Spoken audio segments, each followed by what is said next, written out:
Welcome back to The Narrative. I'm your storyteller, Callistra Farrier.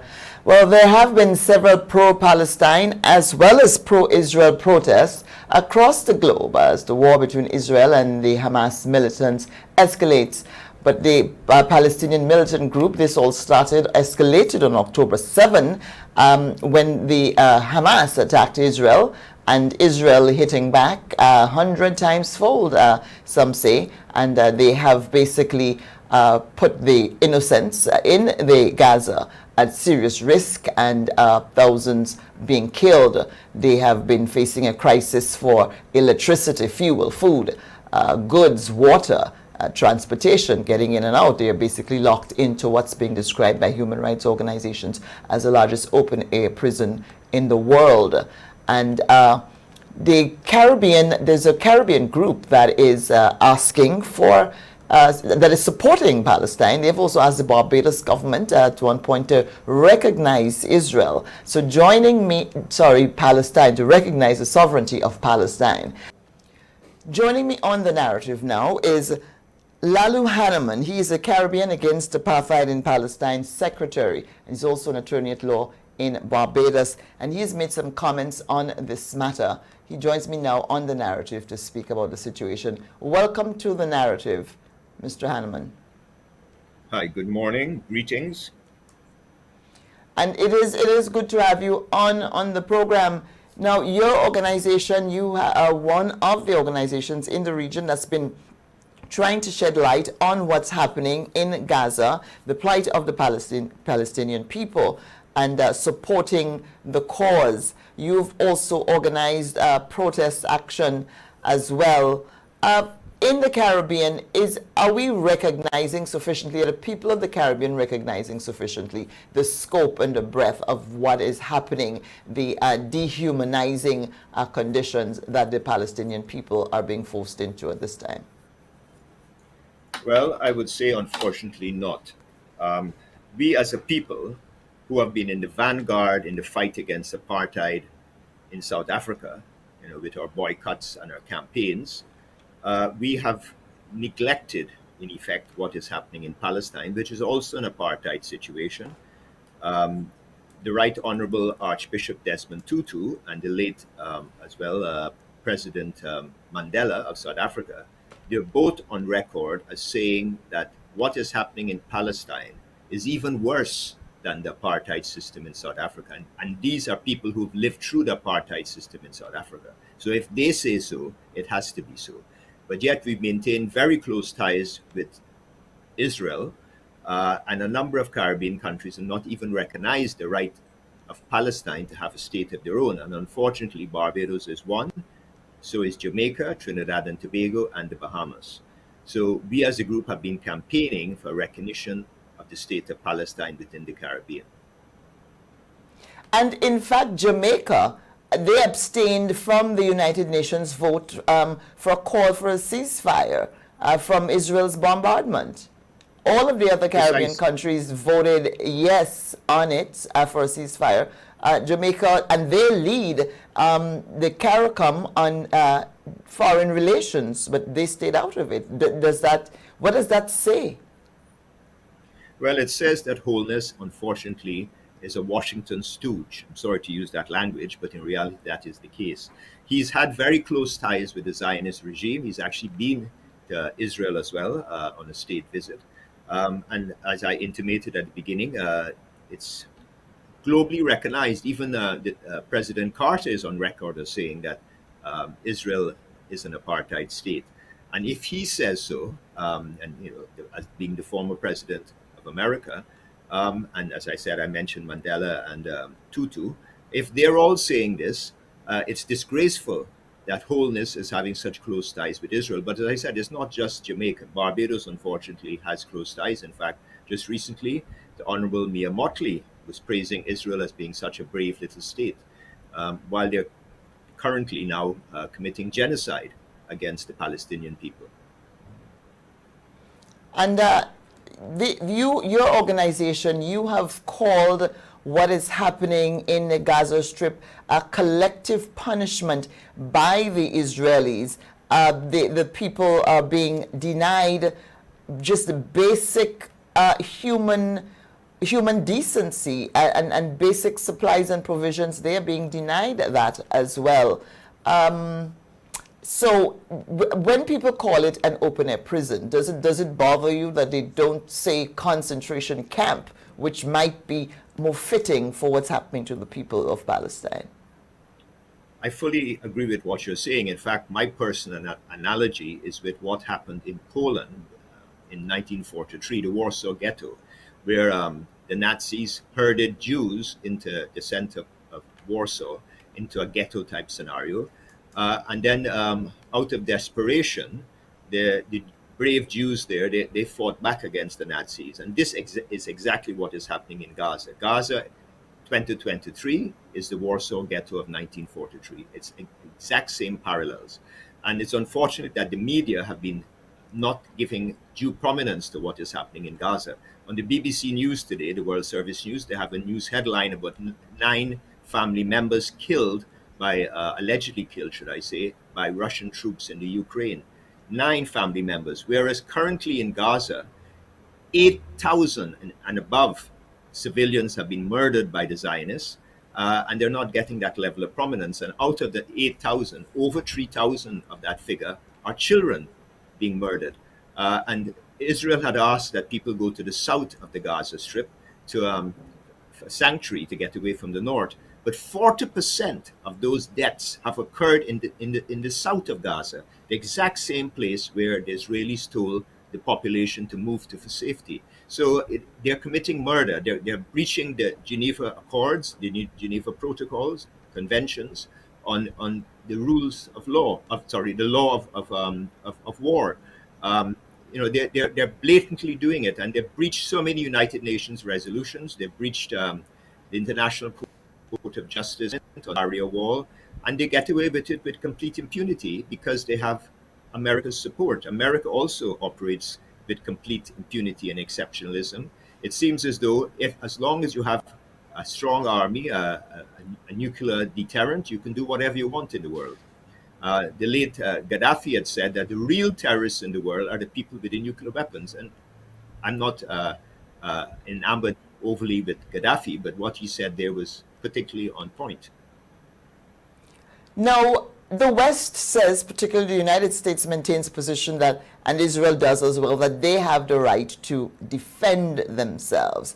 Hamas is described as a terrorist organization, and they are accused of being very vicious and killing many Israelis. But your position, what's your position here? Hamas is also, while we know of the history dating back to 1948 and the position that Palestinians have been put in by the Israelis, Hamas has not been, it hasn't been child's play with them either. They have responded with violence as well. Well, as I said, my analogy is the Warsaw Ghetto of 1943. It's like saying that the Jews in the Warsaw Ghetto had no right to defend themselves against Nazi attack. I'm not in any way supporting the killing of civilians. I don't know what is fact and what is fiction about what happened on October the 7th, because we heard stories, including on the front page of the English Times, the London Times, that children were beheaded, babies were beheaded. Then later we found that that was incorrect. It was debunked by international media. So there's lots of falsehoods and distortion. But we know for a fact that over the years, you mentioned 1948, but in fact since 1918, when the British had the Balfour Declaration, the Palestinians have been under attack. So in fact, for over 100 years, for over a century, they've been on the receiving end of attacks. They in no way contributed to the Holocaust. It was Germany.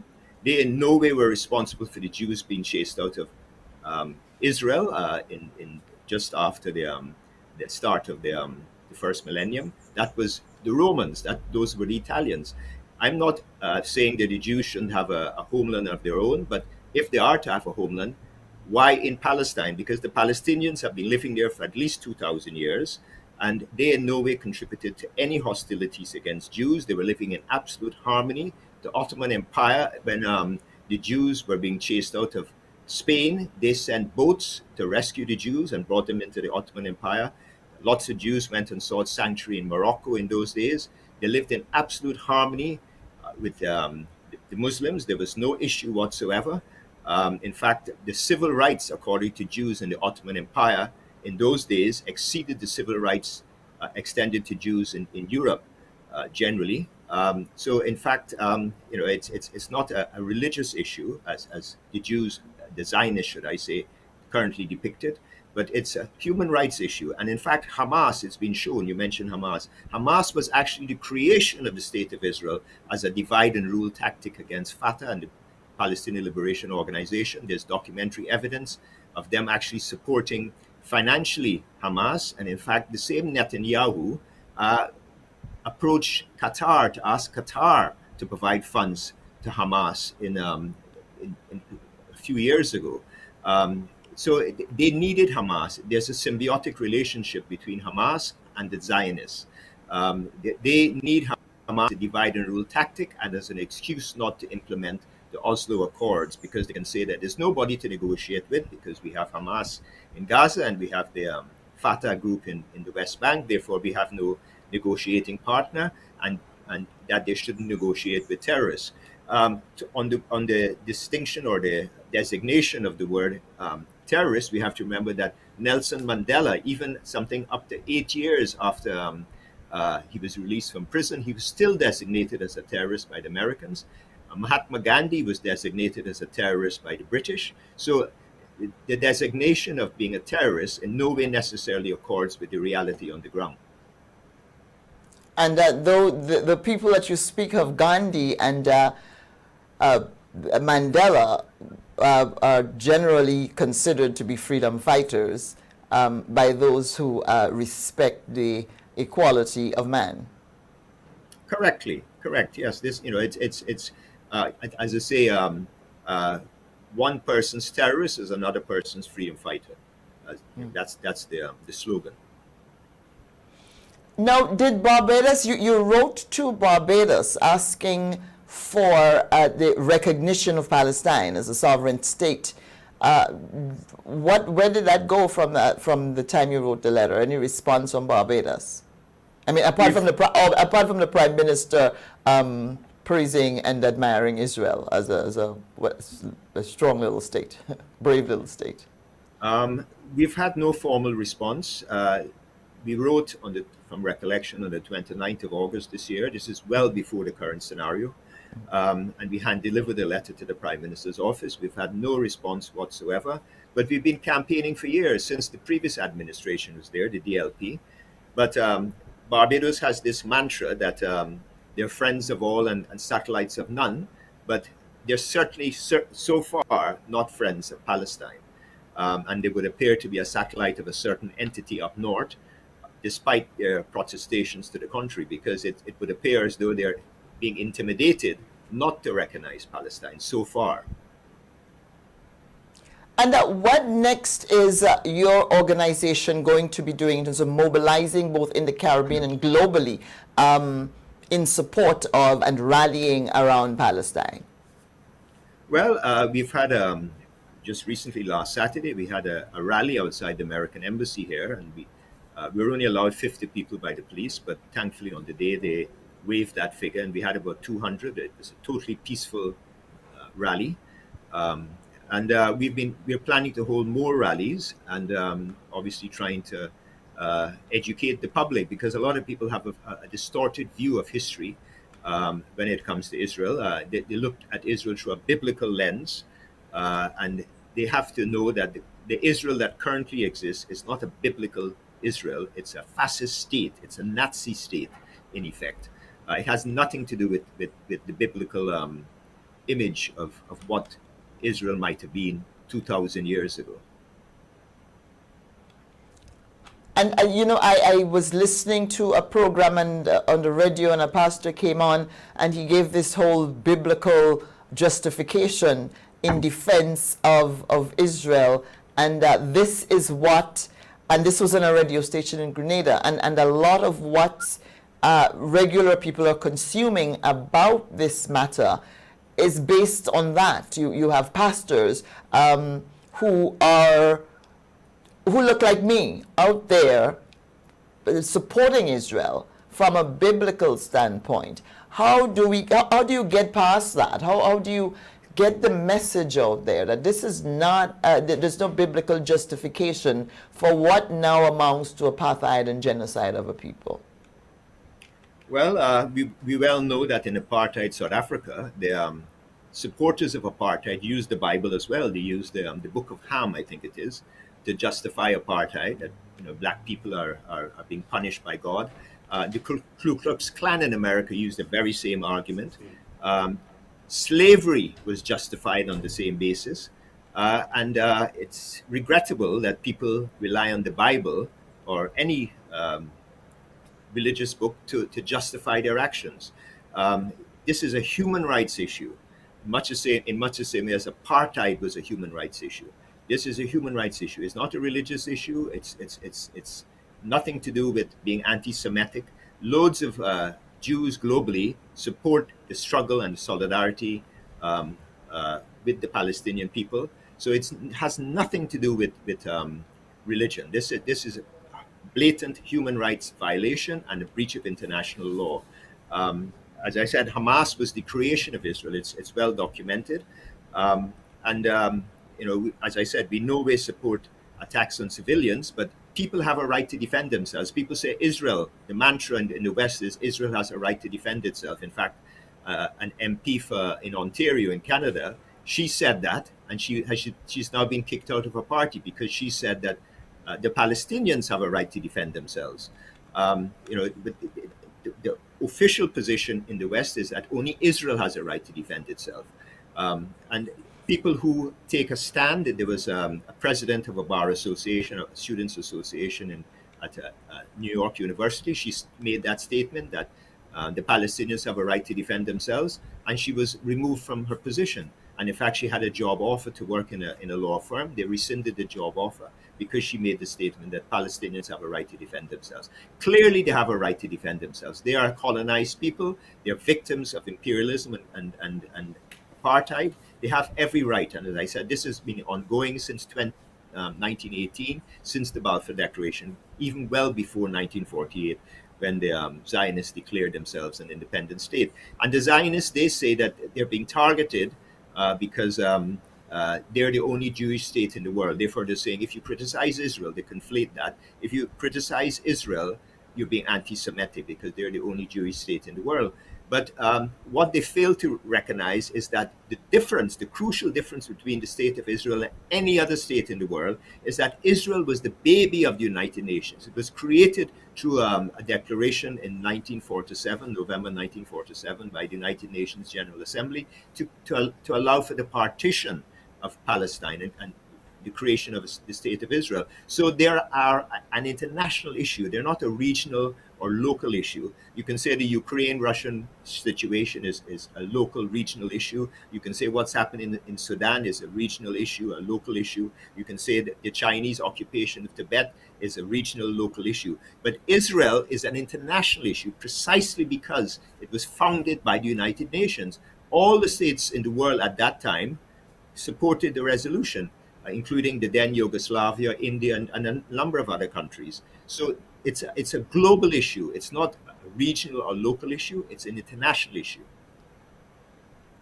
And should get the international concern and action now that other human beings are being oppressed by Israel.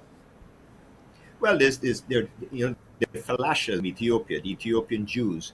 I think in 1969 they were airlifted by Israel from Ethiopia to Israel. Black Africans who have a Jewish identity and a Jewish religion, they're now treated as second-class citizens in Israel. In fact, there's a policy of collecting blood in blood banks before any conflict. It's a permanent situation ongoing in the event of a conflict. So the Israelis have been storing blood. And the Falashas, like dutiful Israelis, have been going up, queuing up, and donating their blood, only subsequently to discover that the Israeli health authorities have been throwing their donated blood down the drain because the non-black Israelis don't want black blood in them. So they've been collecting the blood and then just throwing it down the drain. So it's not just the Palestinians who are at the receiving end of racism from the Israelis, the Zionists. It's also the Falashas who consider themselves to be Jews, and they were considered to be Jews by the Israeli government because, as I said, they airlifted them out of Ethiopia back in 1969 for recollection. But they're now second-class citizens within Israel. And then just before I let you go, one of the things that your organization has gone on the record to say is that it is just as wrong to bomb civilian targets in Gaza as it is to bomb civilian targets in Kiev. And so you maintain that this is not a support for the killing of innocent lives as Palestine seeks to defend itself and defend its people, but that it is about protecting a group of people from apartheid. Yeah, we're firmly of the view that all civilian lives matter. We don't support attacks on kibbutzes in Israel, neither do we support attacks on Gaza City. As I said, the Israelis have killed over 8,000 people, and a number of them, 3,000 at the very least, are children. This is a massacre, this is genocide, this is ethnic cleansing, this is an attempt to chase the Palestinians out of Gaza. They keep asking the Egyptians to open the Rafah crossing to allow the Palestinians to leave. We know if they were allowed to leave, they will not be allowed to return home. This has happened on several occasions in the history of Israel from 1948 onwards. And this is why there are millions of Palestinian refugees throughout the Middle East, and not just in the Middle East, in Latin America as well, places like Panama and Peru, Venezuela, people who have fled, and they're not allowed to go back. Any Jew from any part of the world is allowed to, under the right of return policy, to go and live in Israel and get an Israeli passport. Palestinians who have been living there for 2,000 years have no such rights. This is blatant racism, and it's disgusting that people like Biden should say that he is a Zionist, because by saying that, he went to Jerusalem, just recently occupied Jerusalem, and made that statement about 2 weeks ago. I am a Zionist, he said. Well, if you're a Zionist, then he needs to know that he's a Nazi and he's a fascist, because that is what Zionists are. They're Nazis and fascists. So Biden has, in effect, declared himself a Nazi and a fascist. All right, I want to thank you so much for joining me on The Narrative. Alu Hanneman, who is the secretary of the Caribbean Organization Against Apartheid in Palestine. Thank you so much for joining me on The Narrative. Thank you, Ms. Faria. All the best. Thanks. This is The Narrative. I'm your storyteller, Callistra Farrier. Don't stop the recording. Let me I have a feeling, I just want to make sure I got his name right. This is The Narrative. I'm your storyteller, Callistra Farrier, speaking there to Lalu Hanneman, who is the secretary of the Caribbean Against Apartheid in Palestine organization, CAAP, and they are fighting for the recognition by Caribbean countries of Palestine as a sovereign state. More when we come back.